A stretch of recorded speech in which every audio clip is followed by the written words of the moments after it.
I'm Mara, just a regular person who used to work as an economist until life threw me a curveball. 5 years ago, everything changed when I met Tom at a party hosted by my best friend, Lisa. It was a typical Friday night, and Lisa had been on my case about meeting someone new. "You gotta get out more, Mara. You can't just work and sit at home all the time," she had chided me on the phone. I finally gave in, thinking it would shut her up for a while. The party was in full swing when I arrived, a little nervous, clutching a bottle of wine like a lifeline. Lisa greeted me at the door with her usual big smile and even bigger glass of wine. "Mara, you made it. Come on, I want you to meet someone," she said, dragging me through the crowd before I could even catch my breath. That's when I first saw Tom. He was leaning against the kitchen counter, beer in hand, laughing loudly at something on his phone. Lisa introduced us, and his smile shifted my way, lighting up his face. "Hey, I'm Tom. Lisa's told me a lot about you." "Hopefully, all good things," I replied, trying to sound lighthearted. "Only the best," he shot back, giving me a wink that made me blush. We got to talking, and I was surprised at how easy it was to chat with him. He worked in logistics for a transport company and seemed to know a lot about a lot of things.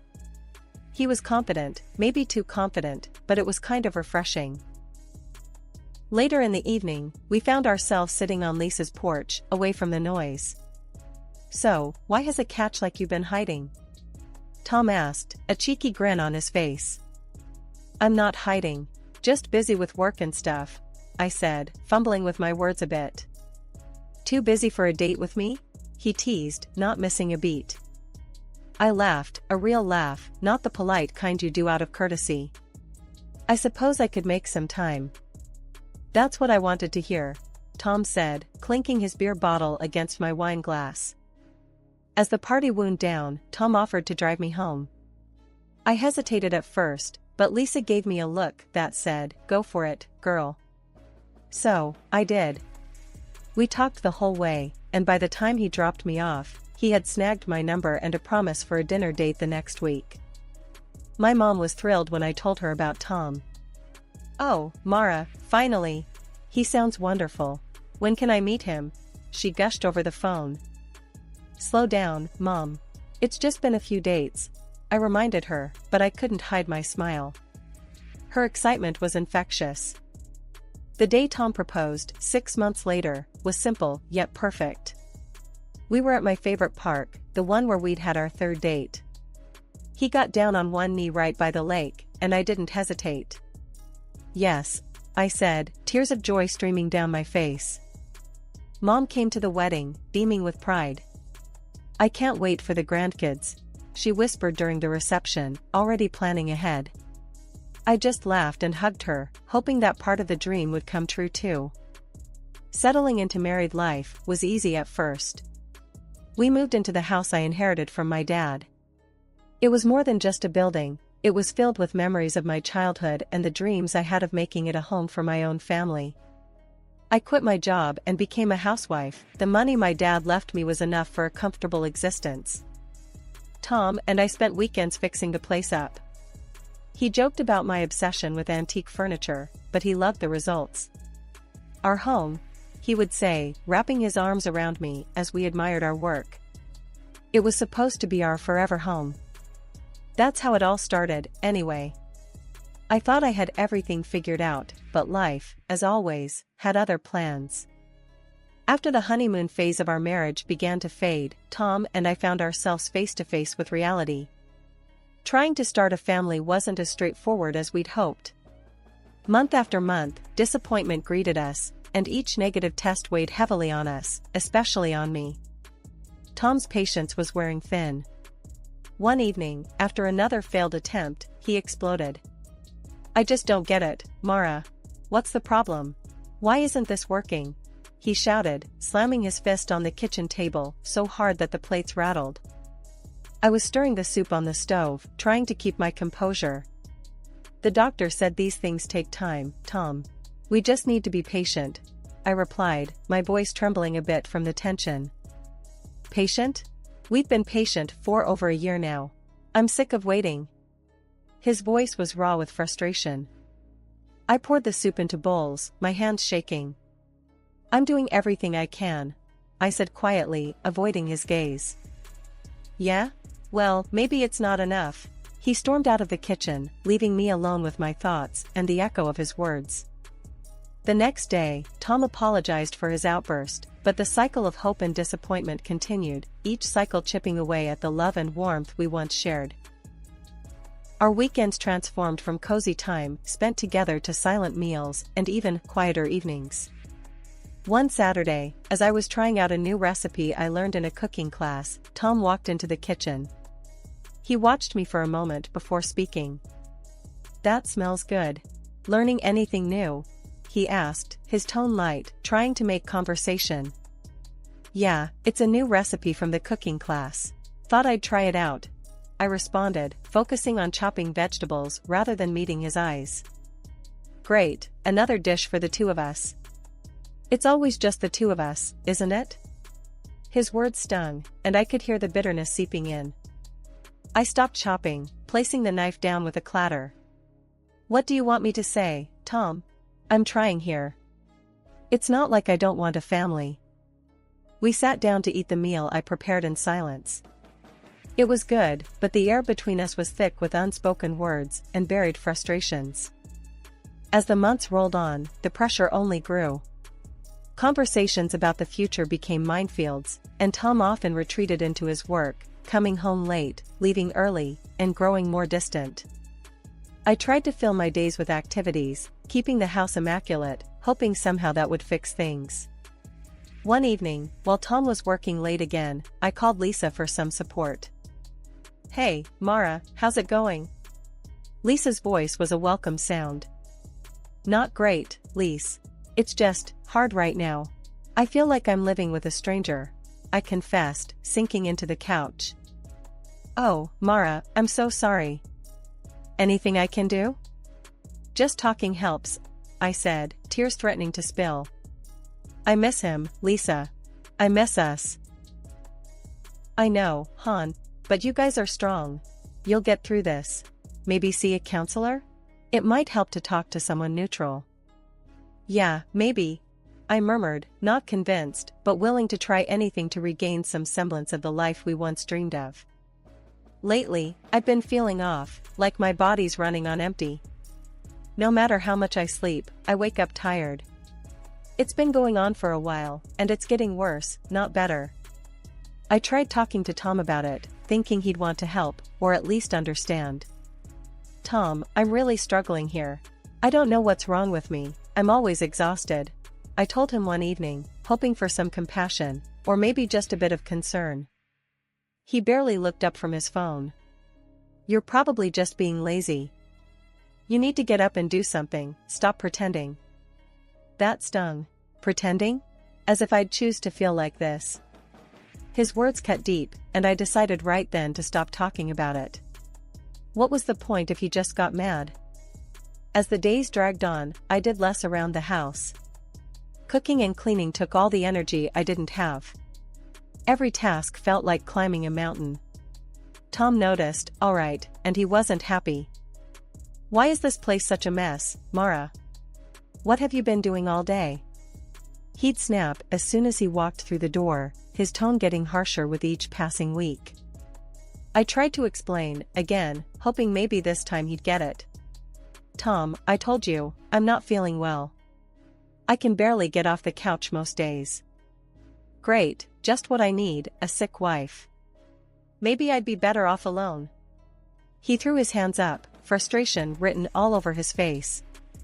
Talks of divorce started slipping into our arguments, and they were getting more frequent. He was also staying out a lot, coming home late from work, or sometimes not at all on the weekends. He said he was caught up at the office, but the clues were adding up to something else.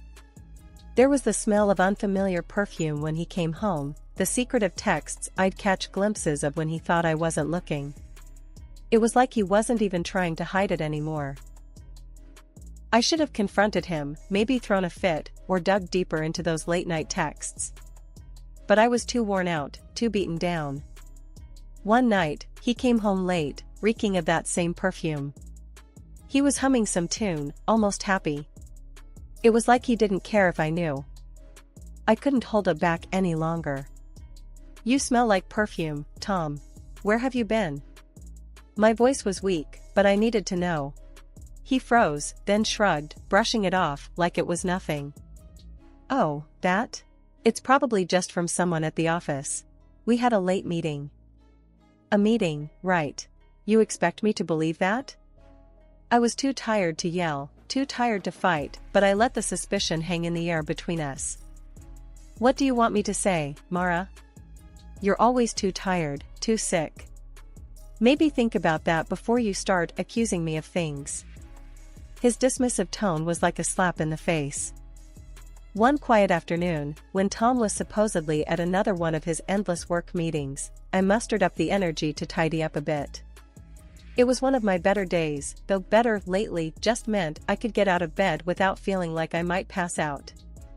I decided to start with Tom's stuff, thinking maybe I'd clear out some old clothes for donation. That's when I stumbled upon something I never expected. Hidden in the back of his drawer, under a pile of seldom-worn dress shirts, was a small bottle. Curious, I picked it up and examined it. Male contraceptive pills. My heart sank. Why would Tom have these?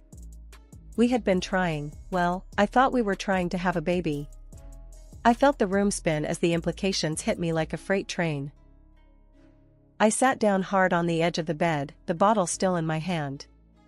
By the time Tom came home, I had worked myself into quite a state, alternating between tears and fury.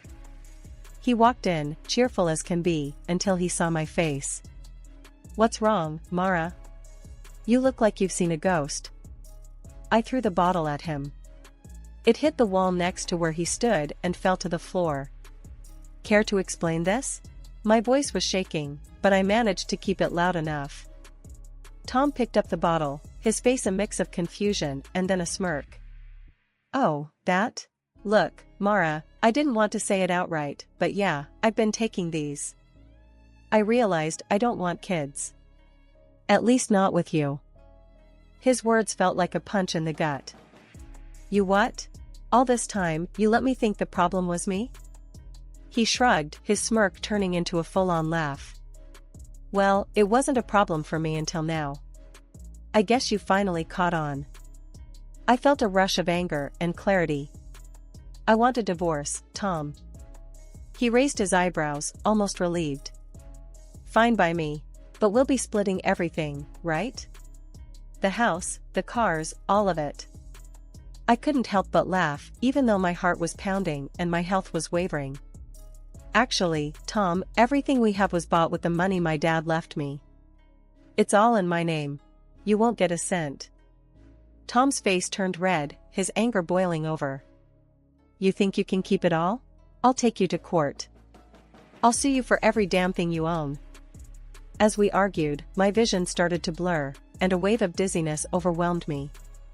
I felt the room spinning faster, and before I could grasp onto something, everything went black. When I came to, the room was spinning, and I could hear faint voices in the background. My vision was blurry, but I could make out two figures in the kitchen. My heart pounded as I strained to hear what was being said. It was Tom's voice, and he wasn't alone. "Just need to be patient a bit longer," I heard a woman's voice say, low and urgent. "Everything will fall into place once she's out of the picture." Tom's reply was a hushed, anxious whisper. "Are you sure this is going to work? It feels risky, and if anyone finds out." "Will you relax? I've got it covered. I know what I'm doing," she snapped back. The confidence in her tone was chilling. "The meds are untraceable, they'll just think her body gave out. Kidney failure, maybe." I felt a cold sweat break out across my forehead. My hands trembled as I gripped the arm of the sofa, trying to process the betrayal. Was Tom really planning something so sinister? To think he'd go this far. I gathered all the strength I could muster and managed to crawl a bit closer, hiding behind the doorframe. "Listen to me, Tom. We're in this together now. You said you wanted a way out, right? This is it. No messy divorce, no losing half your stuff. Just wait till she's gone.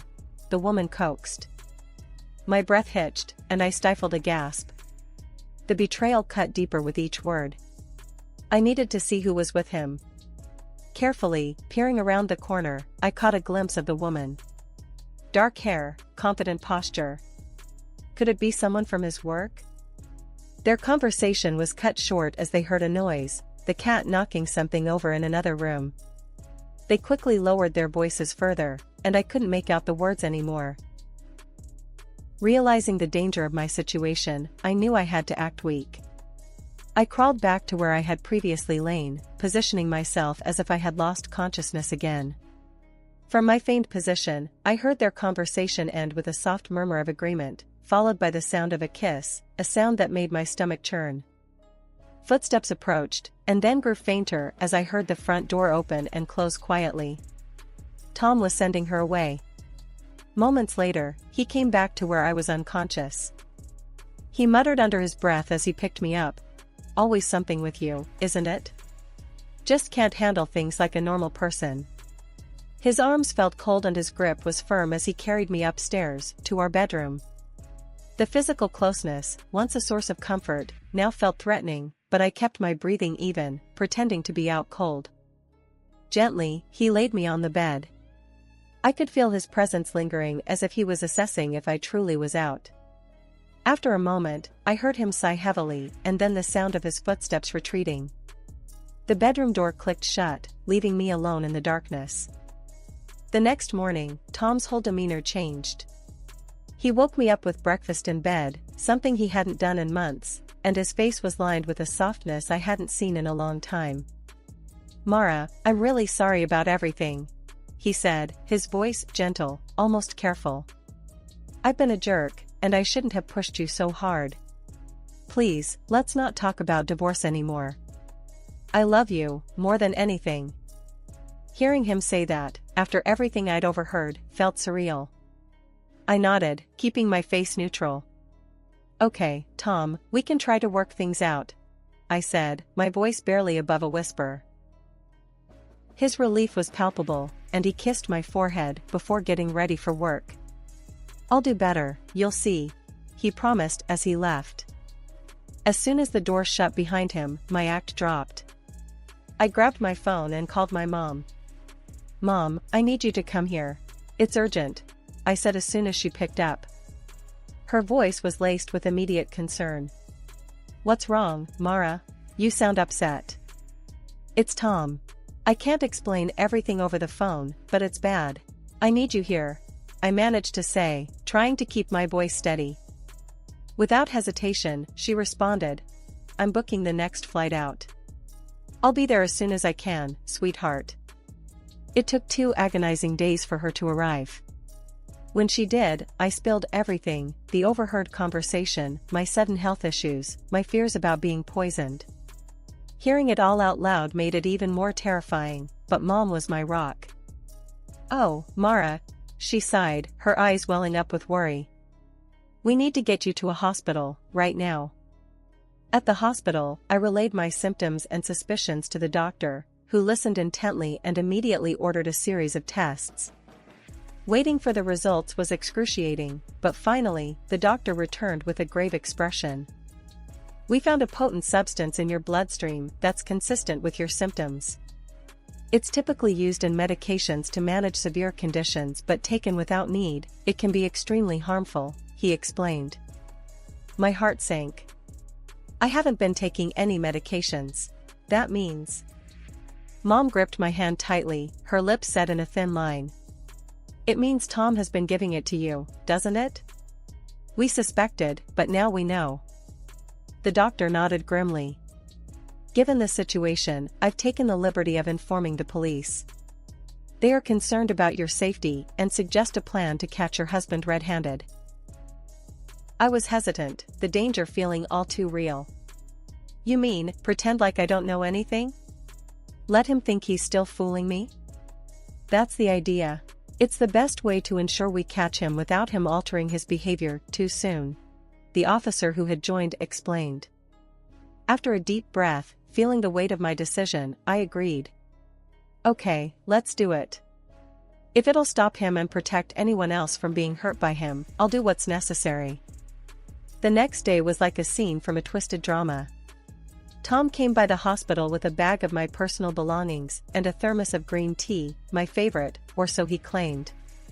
He had this look on his face, all caring and concerned, but I saw right through it. "Brought you some tea, love.